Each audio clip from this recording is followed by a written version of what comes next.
trailed him like vultures, chrome gleaming on their Harleys, chains rattling and taunts cutting through the air. But what this roughneck biker gang didn't know was that the unassuming teenager they were trying to intimidate had been honing his martial arts skills since he was 5 years old, and he wasn't about to back down without a fight. It was a typical sunny afternoon in suburban America when 17-year-old Ethan left the community rec center after a workout, heading home through the quiet streets. Ethan was the kind of kid who flew under the radar, soft-spoken, kept to himself, just another high schooler. But beneath the surface, he was a force to be reckoned with.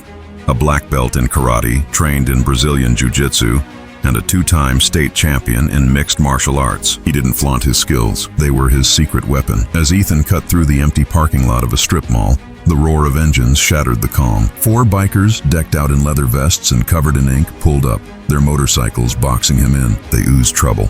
Bandanas, studded gloves, and menacing grins. The leader, a burly guy with a skull tattoo on his neck, leaned forward on his bike and sneered, "Where you off to, kid? Got anything good in that backpack?" Another chimed in, "Hand over your phone and wallet, and maybe we let you walk." Ethan stayed cool, his heart steady. Years of training had wired his brain to analyze distance, angles, weak points.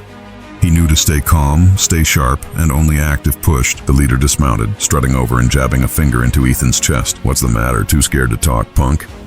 That's when Ethan moved. In a blur, he sidestepped, seized the biker's arm, and executed a flawless judo hip throw, sending the guy crashing onto the asphalt. The others froze, caught off guard. Before they could process it, Ethan swept the legs out from under a second biker, dropping him like a sack of bricks. The third lunged, swinging a wild punch, but Ethan ducked and delivered a precise roundhouse kick to the guy's midsection, knocking the wind out of him. The fourth biker hesitated, then charged, only to be taken down with a swift armbar that left him writhing on the ground. In under a minute, all 4 bikers were sprawled out, groaning in pain, their tough guy act shattered. A nearby shop owner, watching through his store window, had already dialed 911. When the cops rolled up, they were skeptical that a lanky teen could have taken down 4 grown men, until the strip mall security footage backed Ethan's story. Ethan didn't press charges. He just wanted to head home, grab a burger, and call it a day. The bikers, nursing their bruises and egos, learned a hard lesson. Never underestimate the quiet kid.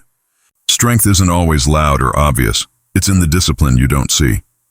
What did you think of Ethan's epic takedown?